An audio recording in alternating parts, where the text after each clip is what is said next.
August 10, 2012. Thus saith the Lord, my sign and wonders I show unto you. They will know that I am the Lord. I shall shake the earth. My signs and wonders. Wake up world. I shall shake the earth. Too late shall be your cry.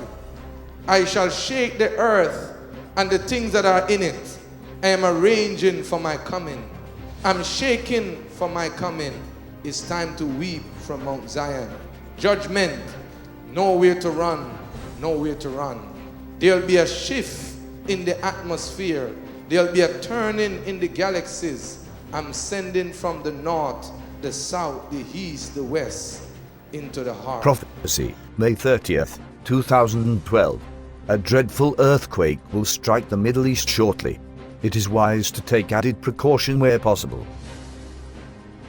Matthew 24:7, for nation shall rise against nation, and kingdom against kingdom, and there shall be famines, and pestilences, and earthquakes in divers places. December the 5th, 2012. A magnitude 5.9 earthquake struck eastern Iran on Wednesday, 42 miles north-northeast of Berjan. It said the quake, which it initially recorded as magnitude 6.0, was at a depth of 6.2 miles and had hit the area at 12:08 p.m.,